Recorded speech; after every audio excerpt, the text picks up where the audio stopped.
Mas vamos trazer para a realidade do Cruzeiro, né? Que a gente tava falando de Seabra. Dá para projetar o Cruzeiro na Sul-Americana, especialmente depois dessa derrota aí da Universidade Católica de Quito? Tá voltando aos eixos ali, aquilo que a gente esperava, porque quando saiu, eu falei, o Ale já falou, já disse também que falou isso, eu acho que é unânime, né? Quando saiu o sorteio, falou, não, o Cruzeiro vai levar com o pé nas costas desse grupo aqui. Tá voltando ao normal aquilo que a gente falou, o Cruzeiro? Eu acho que até os adversários do Cruzeiro pensaram nisso, né? Quando você fazia ali a avaliação. Fato é que o Cruzeiro, aconteceu um montão de coisa, né? Nesse meio do caminho, mas o Cruzeiro começou a olhar com mais carinho para a competição também, né? Vale lembrar que no primeiro jogo, por exemplo, ele jogou com uma equipe alternativa, né? E aí os três primeiros empates ali, logo na sequência, deixaram o torcedor preocupado. A partir do momento que ele começou a dar mais carinho para a Sul-Americana, eu acho que as coisas aconteceram de uma forma natural, porque no meu modo de entender, o Cruzeiro é um tanto melhor do que os seus rivais nesse grupo B, mas um tanto melhor, e acredito muito na classificação como campeão do grupo, que é a classificação direta, né? Porque o segundo ainda tem essa repescagem com um terceiro que venha da Libertadores, aliás, terceiros, daqui a pouco a gente pode até dar algumas das opções, terceiros que vem muito forte, muito acima. É difícil você achar um terceiro nesse momento, tem chave que está indefinida ainda, que não seja melhor do que os times que o Cruzeiro enfrentou nesse grupo B. É muito, né? Muito mais forte. Então acredito na classificação do Cruzeiro, mas não foi só isso, olhar com cuidado. Teve as trocas, né? Teve a troca da comissão técnica, teve a troca da diretoria, que já fez um bem danado, então teve uma manutenção de equipe, teve alguns acertos, por exemplo, no miolo de zaga ali do Seabra, que enfim colocou os dois caras que estavam jogando melhor para jogar junto, né? Tanto acertou que nos últimos 5 jogos sofreu um gol contra do Lucas Silva. E é incrível, né? O quanto o Neres conseguiu ser titular mesmo contra todas as evidências, né? E aí ele fez o que o torcedor pedia, né? Ele conseguiu achar uma solução, mesmo que temporária, para a ausência do Dineno, né? Que praticamente é a única opção, com respeito ao Papagaio, mas praticamente é a única opção. Ele conseguiu achar uma alternativa, conseguiu acomodar muito bem o Matheus Pereira, deu moral para os Lucas, que não estavam jogando bem. Então, podia chegar um treinador e falar assim, bom, o Lucas Silva não está bem, o Lucas Romero também caiu muito, vamos tentar esses caras. Não, ele deu moral para esses caras retomaram um bom futebol, né? Olhou com carinho para as laterais, que para mim são os pontos fortes aí do Cruzeiro, são 2 bons laterais. Então acho que ele foi ali simplificando as coisas, mas entendendo que o Cruzeiro mais forte é esse que ele tem colocado em campo e tem ido muito bem.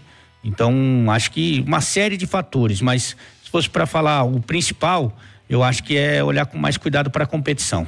Eu acho que ele foi muito inteligente numa questão, não sei se vocês concordam, Alexandre e Edu, dele ter olhado nessa composição, principalmente de meio campo para frente. Barreal. O Barreal.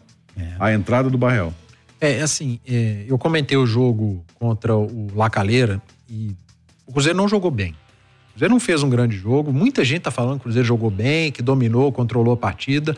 Concordo que dominou, controlou a partida e mereceu muito ter vencido, poderia ter vencido até por mais. Só que a gente tem que colocar na balança o adversário. E eu o acho La Calera é muito ruim. E concorda que o Cruzeiro permitiu chance demais a um adversário de um nível tão baixo? O Cruzeiro aceitou uma pressão final, o Cruzeiro tá fazendo cera na reta final para levar 1-0. Mesmo no primeiro, segundo tempo, permitiu algumas oportunidades que eu não até falei isso no jogo. O La Calera é ruim? Mas é um time organizado. Time organizado vai te trazer desconforto em algum momento. O Cruzeiro também é um time organizado, mas o Cruzeiro também tem suas limitações técnicas. O Alê falou das laterais, mais o Matheus Pereira, ponto. Você tem ali no meio de campo o Romero e o Lucas Silva, que não fizeram um grande jogo contra o La Calera, por isso o Cruzeiro teve mais dificuldade, porque acabou ficando muito dependente do Matheus Pereira. O primeiro tempo, aliás, o jogo do William foi muito bom, e mais uma vez o Marlon subiu menos contra o La Calera, assim como aconteceu lá no Chile, diferente do que aconteceu em outras oportunidades. Ele ficou mais postado como quase um terceiro zagueiro ali na linha defensiva do Cruzeiro. Então valeu muito o resultado. Valeu demais as atuações de William, de Matheus Pereira. O Matheus Pereira é um cracaço, cara. É impressionante a diferença técnica dele para outros jogadores da equipe do Cruzeiro. Isso no estádio fica ainda mais nítido. A inteligência, a rapidez de raciocínio do Matheus Pereira. Ele tem um negócio de Premier League que chama muito atenção, principalmente para quem acompanha a Premier League, que é não ficar com a bola. Sim. A bola passa pelos pés dele, é 1-2 toques no máximo, cara. E no segundo ou no terceiro toque é achar jogador em condição boa para desenvolver a jogada. Então o Matheus Pereira é muito acima da média. No primeiro tempo o gol dele é uma jogadaça do William pela direita, mas para por aí, cara. Individualmente o Cruzeiro tem muita deficiência técnica e como eu acho que não fez um grande jogo e não tem qualidade técnica na sua maioria, acabou encontrando dificuldade diante de um adversário que é organizadinho, mas que não consegue terminar uma jogada por conta da falta de qualidade técnica, que é o Lacaleira. E foi mais um jogo ruim, assim como já havia sido o jogo de Goiânia. Em Goiânia, o Cruzeiro jogou mal também. Acabou vencendo, conquistando o resultado, assim como o Lacaleira, mas não fez um grande jogo. E proporcionou ao Atlético Goianiense algumas grandes oportunidades e claras para fazer seus gols. Venceu por um Matheus Pereira, né? Nesses casos, venceu por um Matheus Pereira. É isso, o sopro técnico do time vem decidindo os jogos e não é só o Matheus Pereira. Os dois laterais do Cruzeiro também, para mim, são muito bons. E voltaram a jogar bem. Voltaram, o William fez uma partida muito acima da média. Então, há uma oscilação normal e eu acho que essa oscilação vai muito mais para falta de qualidade do elenco do que para o trabalho do técnico. Porque eu consigo enxergar um Cruzeiro a cada jogo mais organizado, melhorando alguns setores, como o defensivo, que disse o Alê. Vocês citaram o Barreal e eu achei uma grande sacada do Seabra. O Arthur Gomes como ponta pela direita, já que ele tem o Barreal e o Marlon jogando pelo lado esquerdo, e o Matheus Pereira com a capacidade de circular pelos dois lados. Então, se o lado direito está morto nos últimos jogos, eu vou trazer o Arthur Gomes para esse lado, eu vou dar vida a esse lado, e vou dar ao Matheus Pereira a possibilidade de, quando ele for para a direita, ele ter o William e Arthur Gomes. Quando ele for para a esquerda, ele ter Barreal e Marlon. Então ele potencializou o Matheus Pereira com essa mexida no Arthur Gomes. Então tenho gostado muito, vejo evolução sim no trabalho do Seabra, mas acho que o torcedor do Cruzeiro vai sofrer durante 2 meses ainda por conta da falta de qualidade técnica da maioria dos seus jogadores. Quando vier a janela, pelas promessas, pelos movimentos do Cruzeiro no mercado e aliado ao bom trabalho do Seabra, que eu tenho visto nesse início dele sob comando do Cruzeiro, aí sim eu vejo um Cruzeiro brigando por algo maior na temporada. Tem uma brincadeira. Ele detectou, tá? Ele detectou. Qual que é o problema do Cruzeiro? Quer ouvir? Vamos ouvir o Seabra aí. Exato, é muito importante que quando a gente tem uma produção ofensiva de criação de chances, que a gente concretize elas em gol, ou seja, precisa ter criatividade, mas precisa ter eficácia. Se você não tem eficácia, você fica sujeito a ter um placar adverso. Então, a margem ficou estreita e só que pra gente não tem surpresa. A gente conhecia o adversário e sabia que todo final de jogo eles pesam com um número a área, colocam 2 centroavantes, fazem jogo direto, e a gente sabia que se a gente não tivesse uma margem maior, o final do jogo teria esse tipo de cenário. A gente teve que enfrentar esse tipo de cenário, corremos algum risco e precisamos trabalhar para continuar criando as chances. Esse é o lado do copo meio cheio, porque criar chance não é fácil, mas o lado do copo meio vazio é que a gente precisa ter eficácia e transformar essas chances em eficácia na transformação das chances criadas, né? Eu acho que ele detectou, na verdade ele falou aqui o que a gente já está dizendo, né? Você mesmo citou, sem o Dineno, todo respeito ao papagaio, mas não é solução. Eu acho que o Cruzeiro vai atrás de um outro centroavante, né? Tudo indica, né? Inclusive. Agora, tem uma brincadeira que muita gente faz, e claro que é um exagero, eu nem concordo, mas contra esses 2 últimos adversários, os caras chegavam assim, mas o Cruzeiro só tem o Matheus Pereira. Então tem um a mais que os caras, né? Já tem um a mais que os caras, porque o Matheus Pereira ali é muito diferente. Ele é muito diferente, principalmente quando o Cruzeiro tem adversários desse nível, né? Um cara genial, ele é desequilibrante, e foi assim dos 2 últimos jogos, né? Então talvez assim, quem tivesse um Matheus Pereira ali no confronto, levasse. Ainda bem que é o Cruzeiro que tem, né? A gente tá falando dos 2 últimos. Você pode ampliar aí, pode. Contra o Vitória também, ele jogou pra caramba. Não sei pra quem não assistiu ainda no estádio, mas no estádio eu acho que salta ainda mais. A diferença dele pro restante. É impressionante. Eu observo muito a rapidez de raciocínio. O Matheus Pereira é muito inteligente. Ele já tem a qualidade técnica, né? Sabe bater na bola, mas a rapidez de raciocínio para ele... Teve um lance, o gol perdido pelo Gabriel Veron. O Papagaio pega essa bola no meio de campo e conduz essa bola. O estádio inteiro tava vendo o Veron passando livre. Aí o Papagaio vai e joga no Matheus Pereira. Tava marcado por 4. Matheus Pereira, com um tapa na bola, botou o Veron na cara do gol. Aí o Veron deu de canela e perdeu. Mas é essa rapidez de raciocínio com o exemplo de uma jogada que eu tô citando. Além de inteligente, ele passou por um futebol que te obriga a ser isso. Pensar rápido, né? Você tem que pensar rápido. E aí foi muito, muito legal, né? Saiu o gol na Série B do Campeonato Brasileiro, De La Torre, revelado pelo Internacional, faz 1-0 pro Mirassol contra o Ituano, o atacante da equipe de Mirassol. Ô Simões, tem se falado, inclusive, o Pansieri acho que participou do Bola na Área, Bola na Área foi ontem, que inclusive eu te citei lá no Bola na Área, no Bola Premiada, falando sobre o Gabigol. E, inclusive, o Gabigol deu uma entrevista ao UOL e dizendo que errou ao vestir a camisa do Corinthians, aí pediu desculpa, sabe que errou. No momento que a foto saiu, ele falou que ficou assim, perplexo, né? Assustado. E ele disse que troca camisa quando joga com outras equipes, até camisa de basquete, que ele colocou e acabou não pensando no que poderia acontecer, né? E isso gerou uma multa de 10% do salário dele, tiraram a camisa 10 dele, ele vai jogar com a 99 agora. Gabigol seria a solução para esse problema que o Cruzeiro está vivendo lá na frente de, como diz o Edu, fazedor de gol?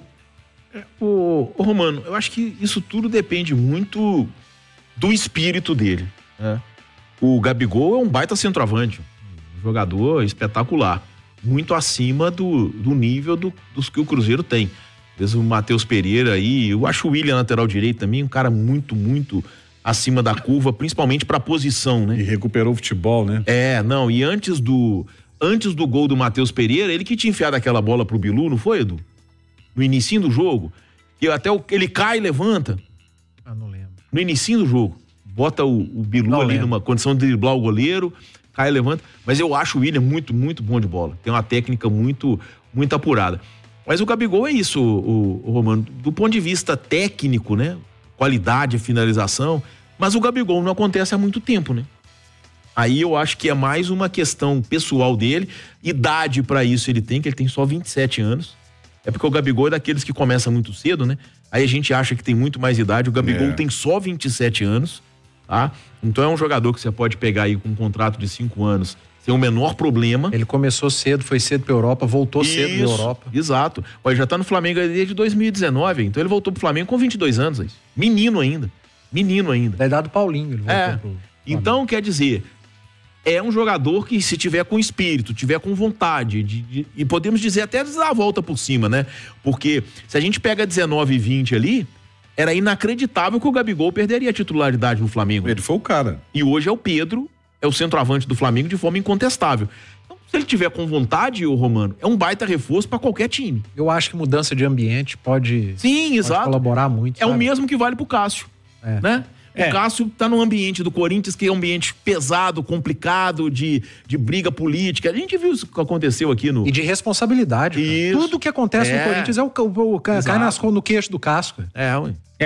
Tem essa relação que a gente tem que fazer sempre do custo-benefício, né? O Gabigol é um cara caro. E se houver realmente uma transferência dele, ele vai chegar muito próximo de ser o jogador mais caro do futebol brasileiro, né? Qualquer time. Eu acho que é um cara que tem uma disputa aí e eu acho que ele vai chegar muito próximo de ser o jogador mais caro do futebol brasileiro. É o cara que vai entregar mais dentro do nosso... Então, nessa relação de custo-benefício, eu tenho um pouco de dúvida. Porque você não imagina que o Gabigol vá para qualquer time para ganhar menos que 2 picanhas por mês. Então, ele consegue entregar isso para uma equipe? Eu vou te falar uma coisa, tudo bem que ele ficou um tempo inativo, mas as últimas aparições dele foi um pouco constrangedora. O último jogo que ele entrou foi assim. Parecia que era um cara do outro nível. O jogo que ele voltou, também. Aquela suspensão, foi constrangedor. Foi assim, você não explicava porque tinha um cara daqueles. Acho que até o Tite pediu desculpa, né? Pediu. Não era a hora. E no último jogo também ele estava muito diferente do resto da turma ali e tal. Então, essa é a conta que tem que ser feita. O Gabigol vai ser titular, evidente, né? Mas e o custo-benefício? Por exemplo, o Hulk, no meu modo de entender, é um jogador que se paga tranquilamente. Mas tranquilamente. Tem jogador no elenco do Atlético que ganha muito menos que ele e que não se paga. Que não vale a pena no custo-benefício. Será que o Gabigol, ele vai entregar para esse dinheiro que ele vai pedir? Eu tenho dúvida. E aí você concorda que depende muito mais dele? Claro. Do que muito. O que técnica... No Flamengo eu tenho dúvida, viu? Porque no Flamengo a gente sabe muito bem, e tá provado aí, que o Tite olha meio, e depois das atitudes ainda, sabe? Do comportamento e tal. Desgaste também, né? Os anos ali, mas perdeu posição. Desde que o Tite chegou, o Tite não falou com muito entusiasmo. Não. O Tite já não levou ele pra Copa. E depois ele teve ele era titular e o Pedro reserva na época. Teve a musiquinha. Da musiquinha e tal. Aliás, não era titular e reserva porque era com o Dorival colocou os dois pra jogarem juntos, né? Foi. O Gabigol e o Pedro. Eu acho que no Flamengo, essa de depende dele, no Flamengo é o seguinte, depende dele pra ele ser um bom reserva pro Pedro. Mas não imagina o Tite sentando o Pedro e colocando ele pra jogar. Mas ele não está mostrando um futebol nem pra ser o reserva do Pedro. Não tá. A garotada lá tá meio que atropelando ele. Ele é um cara... Lohan, né? O Lohan é um meio atacante, né? Mas um cara forte. Tem o Vitor Hugo também, que é um meio atacante. Tem o menino do Nova Iguaçu lá também. Foi Carlinhos, né? Foi vice-artilheiro do Carioca. Que teve pra vir pro América. Um grandalhão. O Gabigol, ele tem futebol pra jogar na maioria dos clubes da Série A, como titular, mas jogando em alto nível. Eu concordo com o Alê. O que ele tem jogado hoje é um risco pagar 2 pilas, né? Nossa Senhora. Se ele entregar o que ele já entregou no Flamengo, vale. Eu não sei Há quanto tempo ele não tá entregando? 2 pilas, ele ganha lá, né? Sei, mas cara. isso aí é contrato antigo, né? Isso aí eu não sei nem se... não sei. Não sei nem se é isso também que ele ganha, né? Eu não sei o salário dele. Uma pila e meia. Essa noção. Uma pila que mas, de toda forma, é uma situação que depende muito, só depende dele, né? Pra voltar a jogar. Seja no Cruzeiro, que seja no Corinthians, acho seja que no mudar Flamengo. de ambiente ajuda. Isso, ele claro. se sentir importante, um dos mais importantes dentro de um clube, pra ele, pra jogador do estilo do Gabigol, isso faz e muito... rejeitado isso por faz outro, diferença. Né? E rejeitado por outro. Levanta o ego dele. Ele é o tipo de jogador que gosta de ser adulado, isso. né? Mas é tipo o que aconteceu, claro que eu não tô comparando um com o outro, até porque um é prateleira de cima e o outro não é, né? Mas... quando o Ronaldinho Gaúcho sai do Flamengo e vem para o Atlético, ele vem motivado por tudo que não aconteceu no Flamengo e pela maneira como ele saiu, né? Então ele saiu do Flamengo por baixo, com aquelas polêmicas todas, aquela coisa toda, ele veio dar uma resposta. E aí, uma pena que ele tinha se motivado por 1 ano só, né? 6 meses de 2012 e 6 meses de 2013. Mas de toda forma, ele motivado, ele era desproporcional, né? O Ronaldinho. E não tô comparando porque o Ronaldinho Gaúcho tá numa prateleira e o Gabigol na outra, mas são jogadores circunstâncias, que... né? circunstâncias. E além de tecnicamente não existir essa comparação, você deixou bem claro, eu acho que em termos de comportamento também é mais complicado, viu? O Ronaldinho é um cara que todo mundo via como ídolo. Todo mundo queria estar perto dele, e era um cara mais tranquilo, mais sossegado, assim, em termos de brigar e Eu acho que o Gabigol já não tem esse perfil. Eu não sei nem qual seria a reação dos caras com o Gabigol chegando para ser o cara que ganha mais, ser o cara que é o destaque. Eu não sei se o Gabigol ia conseguir conquistar o grupo. Eu tenho dúvida disso. Eu sei que o Ronaldinho, ele chega onde ele chega, ele é Deus. Mas eu tenho dúvida do Gabigol pelo comportamento dele, por fato de ser muito mimado e assim, não tá entregando, né? Porque se o cara tem tudo esse perfil e chega lá e garante o bicho pra rapaziada, ok. Mas ele tá longe de fazer isso, né? Eu acho que assim, de repente, precisa colocar no papel, claro, não somos nós que decidimos, a gente não sabe o poderio, mas talvez o dinheiro do Gabigol possa significar 2 ou até 3 jogadores para o Cruzeiro que vão qualificar muito o time e o grupo. Por exemplo, vou te dar um exemplo aqui que vai sair uma confusão agora. Só um momentinho, deixa eu só informar aqui que saiu o segundo gol do Mirassol pela Série B do Campeonato Brasileiro, golaço de falta do Danielzinho. O Rony não se compara tecnicamente com o Gabigol, o Rony do Palmeiras. Não se compara, é outra coisa, né? É um investimento mais baixo. Um tanto mais baixo. Mas o Gabigol não se compara em comprometimento com o Rony. Mas nem de longe. Mas nem de longe. Que é isso? O Rony é o típico atacante chato. Ele corre o jogo inteiro, ele marca o zagueiro, ele marca o goleiro, ele marca o lateral, ele marca todo mundo, né? Um bom poder de finalização. Ele é um cara multitarefas, né? Isso, ele vai dar uma canelada aqui, outra ali, mas ele não vai parar de correr em nenhum momento. E você pode trazer aí, talvez aí, dependendo da negociação, você pode trazer 3 Rony por um Gabigol. Então, o que vale mais a pena? É muito discutível, porque se você quiser entrar nessa discussão, você tem que acreditar que o Gabigol vai voltar a jogar naquele nível. Eu já tenho essa dúvida, né? E será que o Cruzeiro precisa de ou precisa de mais gente com esse mesmo dinheiro? É uma discussão que eu acho que é válida. E, aliás, tem aqui, quem colocou aqui, tem o Heitor. O Heitor tá lembrando da punição, né?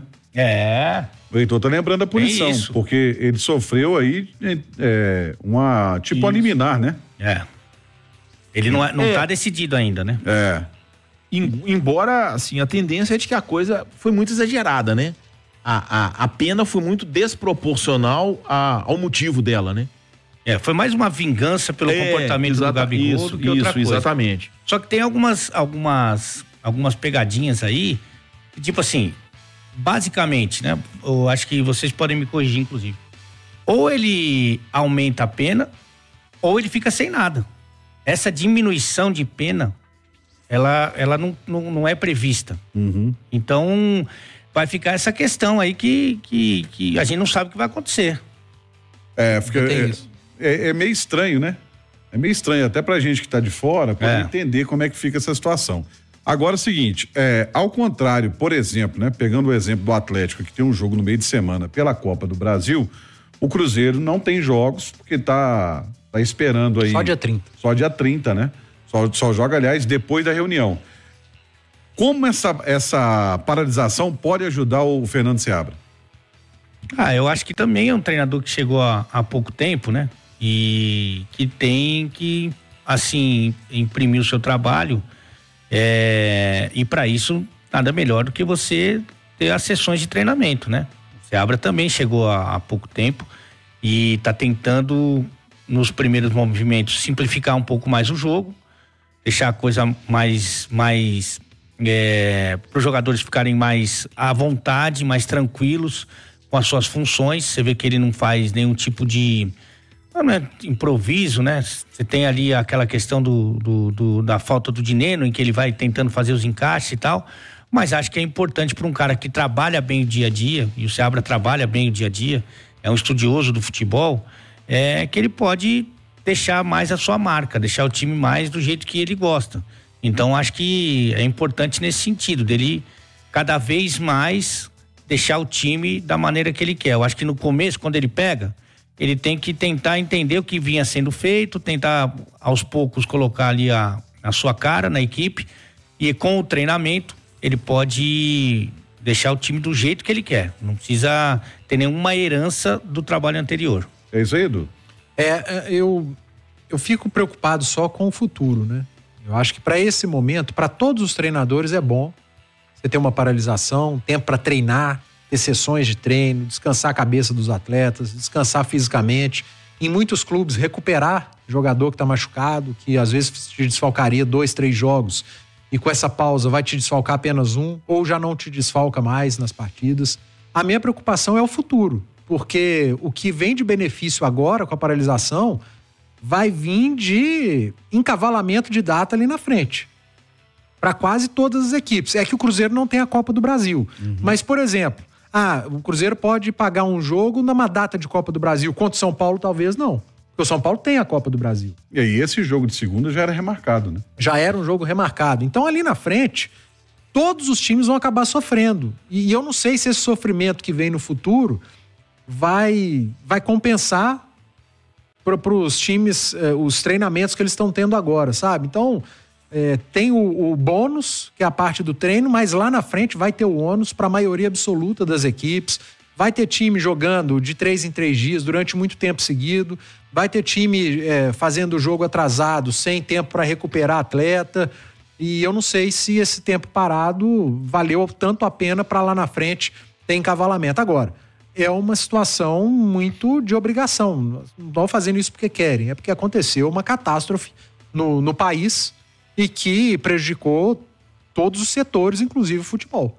Eu acho que a grande questão que vai acontecer é justamente de se prejudicar os clubes que têm jogadores convocados para seleções sul-americanas. Esse sem dúvida. Porque olha só, tirando a data FIFA de junho, que vai do dia 3 ao dia 11, isso no calendário do futebol brasileiro, de 3 de junho a 11 de junho, por quê?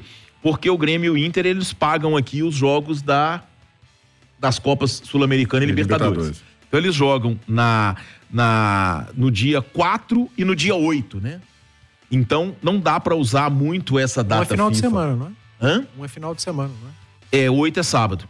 Então a gente vai ter Libertadores e Sul-Americano no sábado. Isso, os dois jogos. Eles jogam sempre um 19, outro 21 ou 21h30 e viram os jogos. Mas ainda assim, a gente tem, somando setembro, outubro e novembro, no calendário da CBF, 27 dias reservados à data FIFA, quase um mês, tá? Porque a gente teria, em setembro, Brasil e Equador, Paraguai e Brasil. Em outubro, Chile e Brasil, Brasil e Peru. E em novembro, Venezuela e Brasil, Brasil e Uruguai. Isso tudo pelas eliminatórias sul-americanas para a Copa do Mundo. Então, quer dizer, são 27 dias, é quase um mês, é muita data no calendário para que se possa realizar esses jogos aí. São no mínimo, nesses dias, né, 9 dias, são aí 3 rodadas. Cada um, nesses 27 dias aí, se joga 8 vezes facilmente. Nem chega a ser tanto problema se encaixar o calendário. O problema que você vai provocar é de desfalcar os clubes num período em que eles estariam sem jogar. Esse é o grande problema. E você vai pegar ali setembro, outubro, novembro, reta final de temporada, de decisão de Copa do Brasil, de decisão de Campeonato Brasileiro, e aí de repente o Galo vai ter um jogo decisivo e pode estar sem Alan Franco, sem Vargas, sem Arana, sem Paulinho ou sem Scarpa, e isso não é justo. Isso não é justo. O mesmo vale pro Palmeiras, pro Flamengo, pro Internacional. Acho que são até... O Grêmio também tem uma turma estrangeira lá, gringa, que frequenta a seleção. Então, isso não é justo. Porque na hora mais importante da temporada, os clubes que mais investem podem ser prejudicados. E isso dificilmente deixará de provocar um desequilíbrio técnico significativo na Série A do Campeonato Brasileiro. Olha o que você está dizendo. Vila Sante do Paraguai e o Carvalho do Uruguai e o Soteldo pela Venezuela. Sim. Esses 3 do Grêmio convocados, né? E ainda tem a possibilidade de outros. Aí você vem no Palmeiras o Gustavo Gomes, o Piquerez e o Richard Rios. Além o Hendrick na seleção, mas que no meio do ano ele já vai. E o Rafael Veiga também acho que tá na pré, né? Não, o Everton goleiro, é um cara que tá sempre. O Murilo, o Zé Rafael, são todos. O Mike tá na lista. O Veiga já. O Veiga. Aí você tem, por exemplo, o Botafogo tem. Botafogo vai perder jogadores. Savarino. Tem o Savarino, tem o Diego Hernandes do Uruguai, tem o Jacob Montes da Nicarágua, que é convocado também. Tem aí o Matheus Ponte, não sei se ele foi convocado pelo Uruguai, mas na pré-lista ali do Uruguai, né? Naquela lista maior, ele tem o Damian Soares também. E tem até o Bastos, que é um jogador angolano, né? Que tem a data FIFA para ele. Então, a lista é grande, a lista é muito grande. Aí você pega aqui, ó, Otero na Venezuela, o Rincon na Venezuela é convocado, tem o Morelos, Alfredo Morelos da Colômbia também. O São Paulo tem o Ferrarese, que é da seleção da Venezuela, o Arboleda, que é da seleção do Equador. Isso a gente está falando, Bobadilha do Paraguai, o Rames Rodrigues, né, que está de saída, mas pela Colômbia. Nós estamos falando de jogadores estrangeiros, tá, gente? Não dos que atuam no futebol brasileiro. O Fluminense. Arias, Terans, né? Pô, só o Arias já... O Terans não faz muita falta, naquela 60, naquela lista de 60, né? Você pega aí o Corinthians, tem o Félix Torres, tem o Diego Palácios, que você tem o Romero, que é convocado aí, né? O Ángel Romero. O próprio... o Botafogo tem o Romero também. O irmão. O bom. Mas o do Corinthians tem feito seus golzinhos. Tem. O Vasco tem o Rojas, né? Que é paraguaio, o Medel, que é chileno, né? O Galdames, que é chileno também, que pode ser convocado. Enfim, vai prejudicar. Então você vai acabar com o produto. Os melhores jogadores do Campeonato Brasileiro não vão jogar o Campeonato Brasileiro. Os bons jovens também vão desfalcar, né? E vamos falar a verdade. E o Dorival ainda colaborou, né? Porque assim, ele não levou o Pedro do Flamengo, o Gerson tá voltando de lesão, mas tá jogando num nível altíssimo de novo. Ele colaborou. Num nível altíssimo de novo. É que essa posição também é difícil, né? Mas aqui, o Scarpa poderia, né? Então, ele tirou o Arana do Galo, o Hendrick do Palmeiras e o Bento do Atlético do Paraná, né? Por exemplo, você vai jogar com o Atlético do Paraná com o Bento no gol, uma coisa assim, o Bento é outra. Claro que é. Pô, o cara decidiu o jogo contra o Palmeiras, o bicampeão brasileiro, perdeu pro Atlético do Paraná por 2-0, porque quando o jogo tava 0-0, o que o Bento fez? Pegou um pênalti só do Rafael Veiga e pegou o pênalti. Não é que o Veiga errou o pênalti, não. E se esse cara continuar jogando igual tá jogando, dali a pouco também, o eliminatório da Copa do Mundo, não é nenhum absurdo Matheus Pereira ir pra seleção, não. Olha só, imagina, nós vamos ter na data FIFA, acho que é 19 de junho, se não me engano, mas é durante a data FIFA, antes inclusive de começar a Copa América, nós vamos ter um Atlético Internacional. Um Atlético Internacional sem Arana, sem Alan Franco, sem Vargas, sem Borré, sem Valência, sem Rocher, sem Arangues. Pô, cara, entendeu? Vai ter um Flamengo e Cruzeiro. O Cruzeiro não perde ninguém. O Flamengo perde 5. Perde o Cifuentes, né? Que não é titular. Aí bem lembrado. O Cifuentes entendeu? O Atlético... são situações que não dá. A 20 é de 3 a 11 de junho, né? A 20... A Copa América? Não, a seleção sub-20. E é pra treinamento. Não, aí você pega, ó, quanta gente, o Alisson, por exemplo, que seria uma alternativa, vai nesse período vai estar fora. O Robert, que é o alternativo do Cruzeiro, tá fora. O Estevão vai no Palmeiras, o Wesley no Corinthians. É louco. Que tá jogando demais. Demais. É brincadeira, é uns negócios assim inacreditáveis. Os melhores. Deixa eu mandar um abraço aqui pro Messias Gonçalves, tá em Rio Casca. Grande abraço para Rio Casca. Sempre quando eu vou Manhuaçu, passo Rio Casca, tá elogiando aqui o programa, tá gostando demais do programa. Obrigado, viu, Quem nasce Rio Casca é o quê? Rio Casquense. Cascudo? Rio Casquense, pô. Rio Casquense. Aqui, 19 de junho, quarta-feira, Inter e pelo menos a tabela tá, 12ª rodada, tem Inter e Atlético lá em Porto Alegre, tá? Dia 19 de junho. E eu acho que o Atlético e Flamengo é nesse período aqui, quer ver? Aqui, ó, dia 26 de junho. A seleção estreia na Copa América. Deixa eu achar aqui, quer ver? Eu tenho aqui. Não, os dois vão estar desfalcados. Aqui, ó, a seleção joga na Copa América 24 de junho contra a Costa Rica, dia 28 contra o Paraguai. E dia 26, que é uma quarta-feira, tem um Atlético e Flamengo na Arena MRV, 26 de junho. Aí, o Galo sem 3, o Flamengo sem 5. É quase um time, cara. Faz o menor sentido, cara. É impressionante. São 5 horas mais 51 minutos. Vamos pro intervalo rapidinho na volta.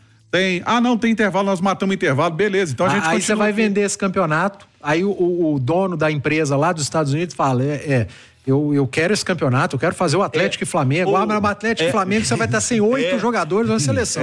Mas são 8 jogadores, o que estão suspensos? Não, o Arana tá na seleção. Não, são os 8 melhores deles. O De La Cruz tá no Uruguai. Mas peraí, e olha só, Edu, olha o conjunto da obra. Além disso aí, tá? A gente tem a questão de que aconteceu uma tragédia no Rio Grande do Sul e não se conseguiu ter consenso entre os clubes da Série A. Sim. 15 foram a favor, 5 contra, quer dizer, 75% dos clubes achando que deve parar o campeonato, 5% não. Só que dentro desses 5% a gente só tem as 4 maiores torcidas do Brasil, como mostrou a pesquisa CNN Tatiaia Quest, né? Flamengo, Corinthians, Palmeiras e São Paulo. 61% dos torcedores são desses 4 clubes. De quem gosta de futebol no Brasil acima de 16 anos. Então é uma parcela muito representativa. Demais. Tá? É a maioria absoluta. Aí, além disso, a gente tem 2 grupos para poder formar uma liga. E além disso, se aprova a lei da SAF, e aí a Justiça Comum vai e afasta a SAF do Vasco para voltar para a associação. É difícil de entender como que alguém, né, vai colocar... Qual segurança jurídica se tem? Agora teve uma alteração essa semana, né? O Rodrigo Pacheco e o Portinho teve uma votação no Senado, foi aprovada uma alteração na lei da SAF justamente para poder dar segurança jurídica à Sociedade Anônima do Futebol. Então os dois, o Pacheco e o Portinho, que já tinham feito o original da lei da SAF, agora teve uma emenda para poder dar segurança jurídica ao negócio SAF. Mas de toda forma, os clubes precisam colaborar, os clubes precisam se entender e entender principalmente que é um produto comercial, é um produto de marketing. Não dá para ser assim. Aí depois reclama só. Então, o Flamengo, ele pode até achar que não deveria parar. E é justo dele achar isso. Só que, a partir do momento que se formou uma maioria de 15 clubes de 20, 75%, ele deveria fazer o quê? Pô, então sim, gente, já que 15 acham, eu também vou entrar nisso aí, vamos todos assinar para poder a coisa ser, sabe? Mas não, fica essa coisa e a CBF soltou uma nota, citando 15 clubes, e os outros 5 parece que não existem. É aqui, ó, só fazendo uma correção, viu, Alexandre e amigos, os 5 convocados da Colômbia no futebol brasileiro: Rames Rodrigues, João Arias, Rafael Santos Borré, Rigide Rios e o Santiago Arias do Bahia. Olha. Lateral direito do Bahia. Ou seja, sobrou até pro Bahia. Ô, desculpa a minha ignorância, mas o Gilberto tá lá ainda? Gilberto tá no... Saiu, né? Não, tá lá? Tá lá no Bahia? Tá no Bahia, reserva no Bahia. É banco no Bahia. E isso tô trazendo assim, até o Bahia foi afetado. Quer dizer... As torcidas dos 2 Atléticos aqui no Brasil vão torcer pro Brasil cair na primeira fase da Copa América. Alguém tem dúvida? Não. A torcida do Atlético Paranaense quer o Bento o quanto antes e a do Atlético Arano o quanto antes, pra ontem. Aliás, o Bento que tá na relação do... Tá meio na mira da Inter de Milão. Mas, cara, o Bento é muito bom goleiro. Você acha que o Atlético Paranaense está satisfeito de jogar 9 rodadas sem o seu goleiro? Pois é. E aqui do Brasil, o Chile convocou. Até falei que tinha o Medel ali, mas o Medel não tá na lista, tá? Quem estão na lista, o Pulgar do Flamengo e o Vargas. Arangues também tá fora? E o Pulgar do Flamengo e o Vargas. O Arangues não tá na lista, hein? O Arangues... O Vargas também, né? O Vargas ficou sem jogar um tempão, né? Na hora de fazer lista pra Copa América, o cara... E ele foi bem nos amistosos. Gol, né? Nos amistosos, ele foi bem. Pois é. E aí vem as listas. Ó, no mínimo, eu acho que eles vão tirar aí uns 20 jogadores de futebol brasileiro, viu? Essas seleções. O que você acha, Simone? Olha, do Flamengo são 5. Não são? 5. Do Galo são 2 estrangeiros, né? Do Inter são 3. Do Galo são 3, né? Não, 3 com a Arana, né? É o Franca, você tá falando o Franca e o Vargas estrangeiros, né? Então 5 do Flamengo, com 2 do Galo, 7. Do Palmeiras são 3, 10. Do Inter são mais 3, 13. Do Grêmio são 2. Bahia, 1. O Bahia, 1. Atlético Paranaense, 1. O Atlético do Paraná, 1. O Botafogo tem 2 ou 3? Paraguai tirou 5 do Brasil. Pois é, então quer dizer, é uma lista Corinthians, gigantesca. Botafogo, Gatito Fernandes, o lateral do Botafogo, o lateral Rojas do Vasco, o volante Vila Sante do Grêmio, o meia Bobadilha do São Paulo e o atacante Ángel Romero do Corinthians. E o Oscar Romero foi também, o irmão do Ángel. Aqui na lista não tá, não. Então. É gente pra caramba. Então, assim, você pega, eu vou chutar vou aumentar, uns 30 que vão convocar. Com certeza. Se somar os 3 brasileiros, né? Isso aí, quer dizer, é muita gente. É muita gente. E não são 30, e não é 30, não. São 30 dos melhores. 30 dos melhores. Como diz o Alê, 30 dos bons, né? Bom. Não o que traz os 3 pontos. São os caras que trazem os 3 pontos, esses caras aí. É isso aí. Se você for analisar time por time, igual a gente falou do Grêmio, o Vila Sante é a alma do meu campo do Grêmio. Gente, o Arias. O Arias é um negócio assim. Eu nem sei que o Arias não tá lá fora ainda, né? E é o único que tem menos de 50 anos também. Isso aí isso aí também é importante. Mesmo que dê? 50 anos de o idade. Marquinhos também tem, mas o Diniz mas coloca ele de lateral direito, embora ele seja canhoto. E aliás, ele é o jogador dos sonhos do Ramon Menezes, né? Ramon, toda a convocação levou o Marquinhos. Mas eu acho que ele machucou, né? Ele tá machucado, acho que ele teve uma fratura no pé. Inexplicável. Não, mas o eu Menezes ainda não. Não, e ele ainda é o técnico da Sub-20. Isso. Ele ainda é o treinador da Sub-20, né? Eu acho que a única seleção que não vai tirar nenhum jogador do Brasil, e eu tô olhando aqui, foi a Argentina.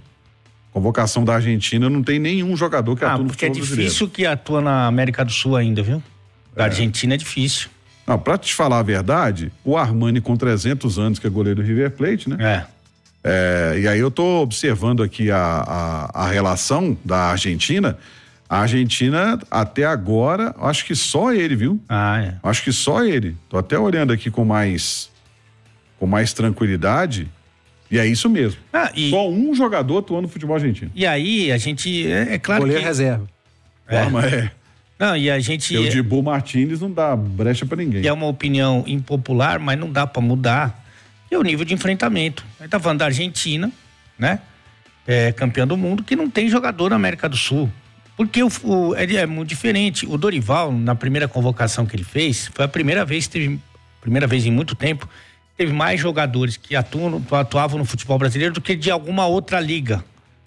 Como, por exemplo, a Premier League, que normalmente cede muitos jogadores. Convocação, gratidão. Né? Exatamente, para fazer a alegria do povo. Mas na hora do vamos